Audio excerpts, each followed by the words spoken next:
بسم اللہ الرحمن الرحیم۔ حضرت لوط علیہ السلام کون تھے اور اللہ پاک نے ان کی قوم پر کون سا عذاب نازل کیا، آج ہم جانیں گے اس ویڈیو میں۔ حضرت لوط علیہ السلام حضرت ابراہیم علیہ السلام کے زمانہ کے نبی تھے۔ آپ ابراہیم علیہ السلام کے بھتیجے تھے۔ آپ کو اللہ تعالیٰ نے ایک ایسی قوم کی طرف بھیجا تھا جو فلسطین کے آس پاس آباد تھی، جسے سدوم کہا جاتا تھا۔ یہ سرزمین سرسبز اور شاداب تھی اور یہاں پر ہر طرح کے اناج اور پھلوں کی کثرت تھی۔ اس قوم کے لیے لوط علیہ السلام کو نبی بنا کر بھیجا گیا، اسی لیے اس قوم کو قوم لوط کہا جاتا ہے۔ اس قوم میں اس وقت ایسی برائی پائی جاتی تھی جو ان سے پہلے دنیا کی کسی بھی قوم میں نہیں پائی گئی۔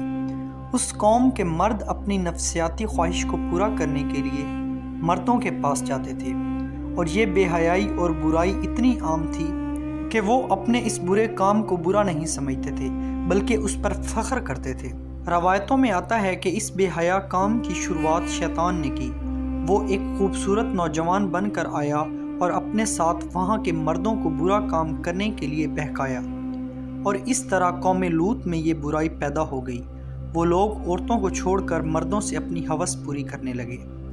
لوط علیہ السلام نے اپنی قوم کی اصلاح کرنے کی بہت کوشش کی۔ کئی برس ان کے بیچ میں رہ کر ان کو دین کی دعوت دیتے رہے، نصیحت کرتے رہے، اللہ تعالیٰ کے عذاب کی دھمکی دیتے رہے، لیکن ان کی قوم پر کوئی اثر نہ ہوا۔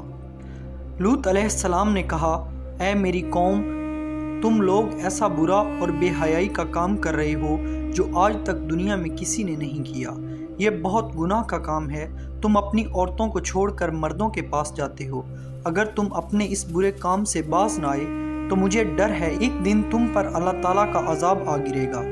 لوط علیہ السلام کی نصیحتوں کا جب ان کی قوم پر اثر نہ ہوا، سوائے تھوڑے سے لوگوں کے جو ایمان لائے، تو لوط علیہ السلام نے اللہ تعالیٰ کی بارگاہ میں دعا کی، اے میرے رب، میں نے اپنی قوم میں دن رات تبلیغ کی اور انہیں تیرے عذاب سے ڈرایا، لیکن وہ اپنے کفر میں اور آگے بڑھ گئے۔ اے میرے رب، اب یہ ایمان نہیں لانے والے، اب ان کا فیصلہ تو ہی کر۔ اللہ تعالیٰ نے قوم لوط کو عذاب دینے کے لیے 2 فرشتے بھیجے۔ دونوں فرشتے جب نازل ہوئے تو پہلے ابراہیم علیہ السلام کے پاس پہنچے، پھر فرشتے شام ہونے سے پہلے لوط علیہ السلام کے پاس 2 کمسن خوبصورت نوجوان کی شکل میں پہنچے۔ وہ دونوں لڑکے ان کے ہاں مہمان بن کر آئے۔ لوط علیہ السلام کو اپنی قوم کے لوگوں کی خباثت کا پتہ تھا، اس لیے جب انہوں نے اپنے کمسن خوبصورت نوجوان مہمانوں کو دیکھا تو غمگین ہو گئے اور دل ہی دل میں کوڑنے لگے اور کہنے لگے، آج کا دن بڑی مصیبت کا دن ہے۔ انہیں ان کی فکر لاحق ہوئی کہ کہیں ان کی قوم کے لوگ ان کے مہمانوں کے ساتھ کوئی برا کام نہ کریں، اسی لیے وہ جلدی سے اپنے مہمانوں کو اپنے گھر کے اندر لے گئے۔ لیکن حضرت لوط علیہ السلام کی بیوی دوڑتی ہوئی گئی اور اپنی قوم کے امیر سرداروں اور بدکاروں کو اپنے گھر میں آئے ہوئے مہمانوں کی خبر دے دی۔ قوم کے بدکار لوگ لوط علیہ السلام کے گھر آ پہنچے اور لوط علیہ السلام سے کہا، ان لڑکوں کو ہمارے حوالے کر دو۔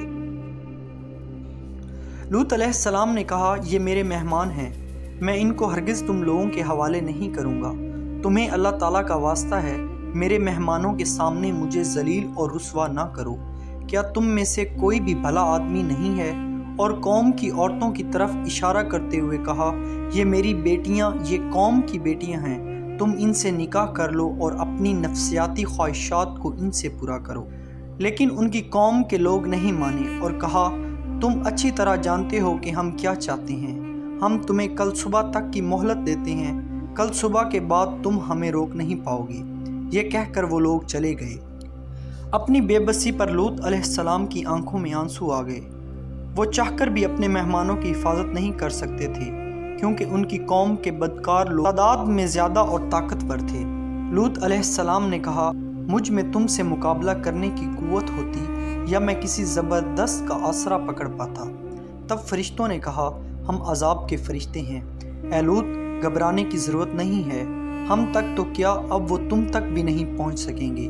اللہ تعالیٰ نے ہمیں آپ کی قوم کو عذاب دینے کے لیے بھیجا ہے۔ آپ اور آپ کے ساتھ جو لوگ ایمان لائے صبح صادق سے پہلے اس بستی کو چھوڑ کر چلے جائیں، اور خبردار کوئی مڑ کر پیچھے نہ دیکھے۔ اب ان گناہ گاروں میں سے کوئی نہیں بچنے والا۔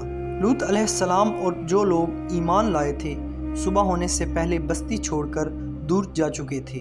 صرف لوط علیہ السلام کی بیوی پیچھے رہ گئی کیونکہ وہ بھی کافر تھی۔ اب فرشتوں نے زمین کو جڑ سے اکھاڑ کر پلٹ دیا اور کئی کلومیٹر تک گہری زمین میں دھسا دیا، پھر ان پر پتھر اور تیزاب کی بارش کی۔ اس طرح ان گنہگاروں کا نام و نشان مٹا دیا اور کوئی بھی نہ بچ سکا۔ جہاں عذاب ہوا تھا وہ جگہ آج بھی موجود ہے۔